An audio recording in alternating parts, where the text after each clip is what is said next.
Okay, this is a man named William Potter Gale. The man on the left there. He was a self-styled preacher who held a very long grudge. By which I mean he held a grudge that started half a century before he was born. William Potter Gale's beef with the universe began in the late 1860s, right after the Civil War. In the years after the Civil War, the southern states were still far from folded back into the Union. They were still under the control of federal troops. The southern states were legally part of the Union again, but only because they had lost the war.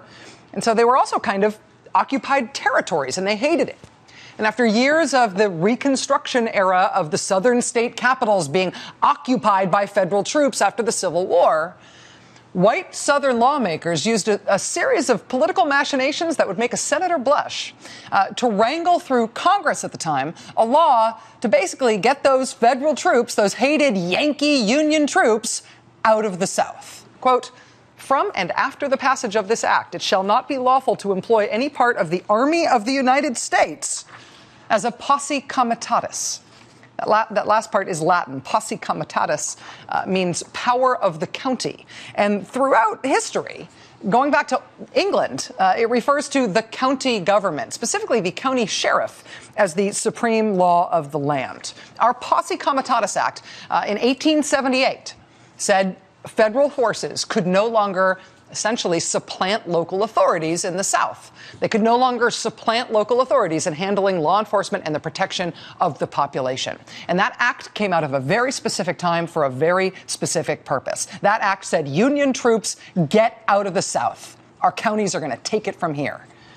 And so, roughly a dozen years after the end of the Civil War, the federal government did pull the troops back from the southern states. And local white officials in the South were thereby essentially cleared to reassert their authority over their own communities. And we know exactly what they decided to do with it, right? The end of the Reconstruction Era led to Jim Crow segregation and the lynchings and the cross burnings and the organized terror campaigns against Black Americans that were used to enforce the Jim Crow rules. The years after Reconstruction were so difficult for our country that a lot of people still argue that the Civil War hadn't really ended in the South. And it went on that way, decade after decade, out of the 19th century and into the 20th century. In 1957, President Eisenhower sent federal troops back into the American South. He sent them so they could stand guard over the integration of Little Rock Central High School in Arkansas. He sent soldiers to make that happen. The U.S. Supreme Court had made integration the law of the land, but it took federal troops to make it the law of Arkansas. By that time, old William Potter Gale, he was already preaching anti-federal government, white supremacist claptrap, which he put under the banner of the Christian Identity Movement. But that decision by President Eisenhower to send in those troops to Arkansas in 1957, that so enraged William Potter Gale that he decided that he was going to start his own new branch of that movement, and he was going to give it a new name. A writer named Kevin Carey wrote a terrific account of this a while back in the Washington Monthly. William Potter Gale called his new movement Posse Comitatus. He named it after that 1878 law that had forced Union troops out of the Reconstruction South. As Mr. Gale explained his idea, quote, "County sheriffs were the supreme legal law enforcement officers in the land, and county residents had the right to form a posse to enforce the Constitution however they, as sovereign citizens, chose to interpret it. Public officials who interfered," said Gale, "should be hung by the neck at noon." So individuals are sovereign. Only the county sheriff is in charge. The federal government has no authority in this guy's white supremacist world.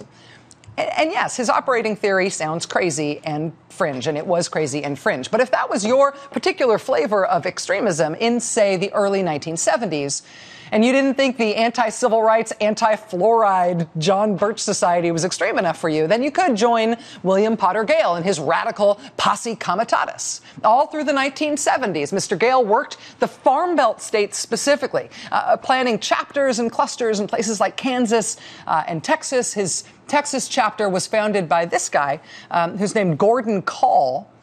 Before the Posse Comitatus thing ever got going, really, Gordon Call had already announced that he would no longer pay income taxes because he said he was sovereign as a man. He said the government was Satan. And for a long time, it was one thing to be that one lone guy in Texas with that crazy idea, but along comes this good organizer guy with the Posse Comitatus idea, and all of a sudden, he's a leading member of a movement. This, the sheriff is the only law, way out there, racist Christian identity movement called the Posse Comitatus. Gordon Call, the guy from Texas, he ended up serving time in prison for not paying his taxes because he didn't believe he had to. Then he got out on parole, and he violated his parole. And once he violated his parole, federal marshals came to collect him, and it went horribly wrong. Police in the Northern Plains in Canada tonight are hunting for at least 2 gunmen wanted for killing 2 U.S. Marshals in a blazing shootout last night. It happened in Medina, North Dakota. And as Roger O'Neill reports, the men who got away are members of Posse Comitatus, a militant anti-tax group. The police were trying to arrest 53-year-old Gordon Call of Midland, Texas, for violating probation on an income tax evasion conviction. Call is described as a fanatical opponent of taxes.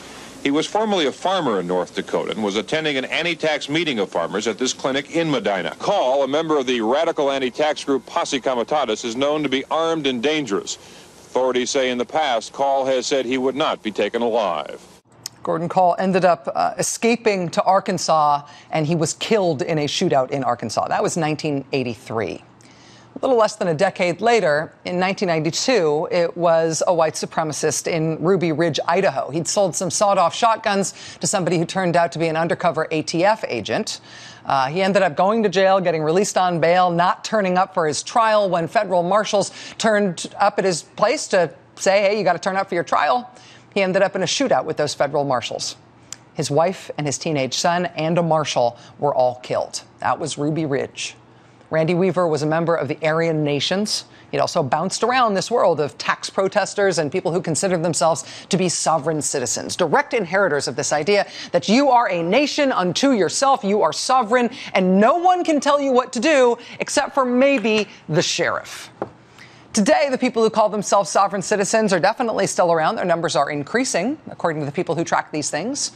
One of the most visible signs about them is that they tend to make their own IDs, if they carry them at all. They may not put real license plates on their cars as well, because to them, there is no legitimate state or federal government.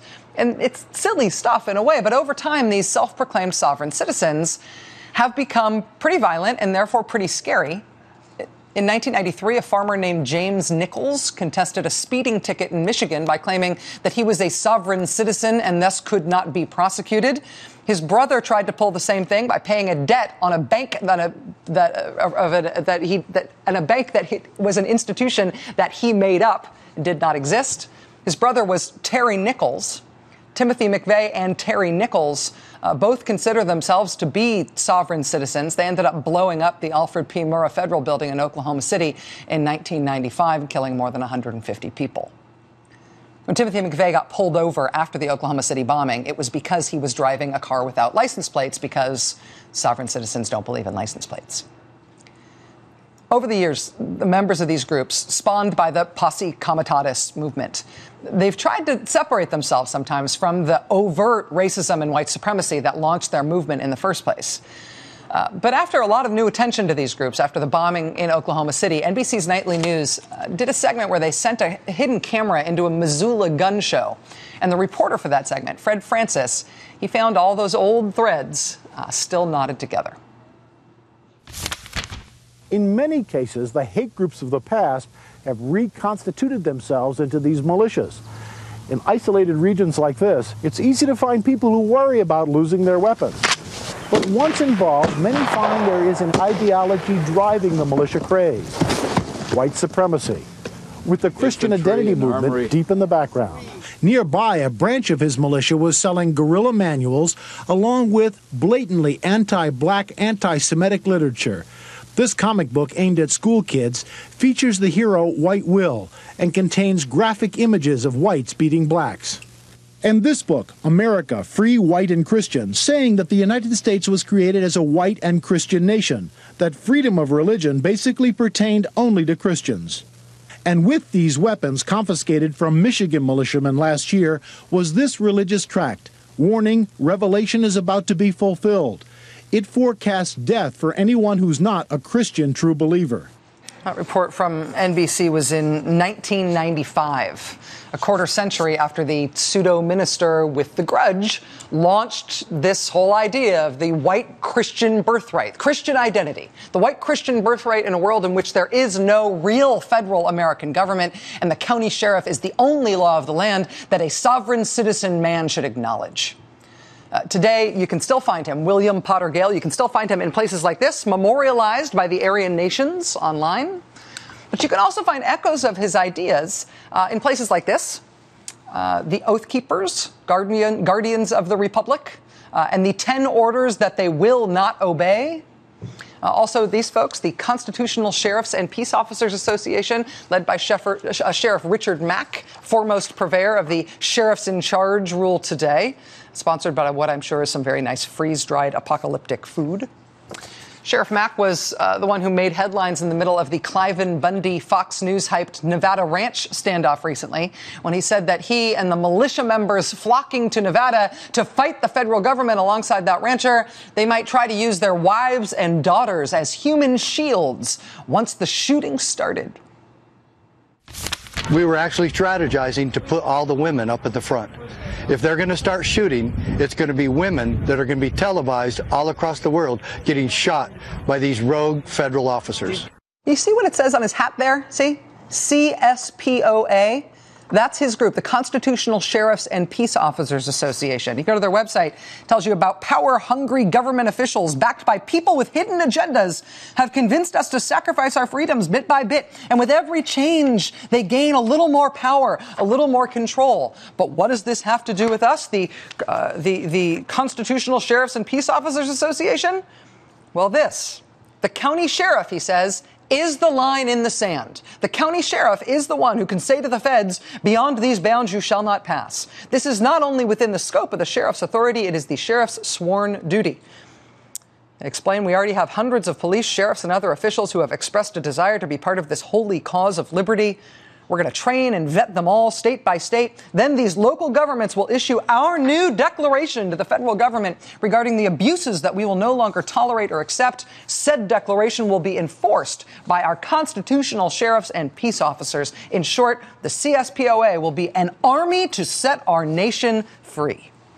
An army that will free us from the federal government because the county sheriff is the highest law in the land. There is no federal government. There's only the sheriff. Posse Comitatus, the power of the county. This idea that the county sheriff is the highest law in the land and the federal government has no authority, it is a weird idea. But it is an old idea that is directly, in a linear way, directly descendant in this country from the people who came up with this cockamamie argument in the first place in the 1800s. To argue that federal troops shouldn't be allowed into the South to protect black people. When you hear people arguing this weird idea that they don't acknowledge the authority of the federal government, that they only acknowledge the sheriff, there is a really specific place where that idea comes from. What is your response to Harry Reid? I don't have a response for Harry Reid, but I have a response for every sheriff across the United States. Every county sheriff across the United States to disarm the federal bureaucrats. Take the federal United States bureaucrats' guns away. That's my message today. They wanted to show the American people and the world that they had unlimited power, and they had taken over state sovereignty, our Nevada laws, our public lands. All right. Listen, do you think they really have taken it over? I don't think so.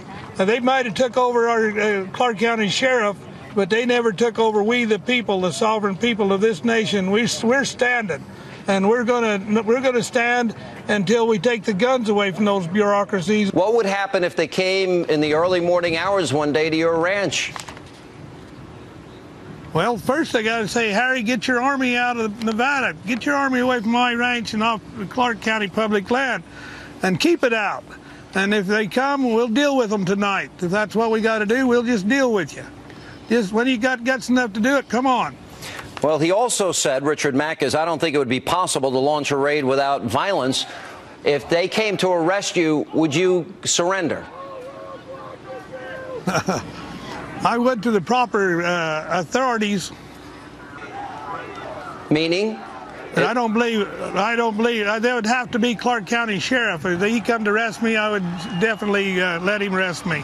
All right, let me go. He's the only man in... Go ahead. He's the only man with arresting power in Clark County, Nevada. The Clark County Sheriff is the highest legal authority in the country, if you live in Clark County, Nevada.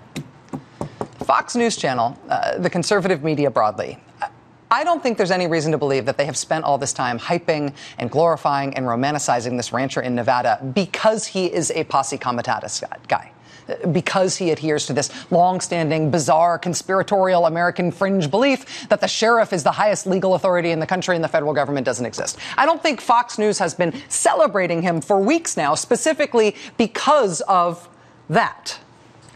But somebody should have noticed that the guy kept bringing this stuff up, right?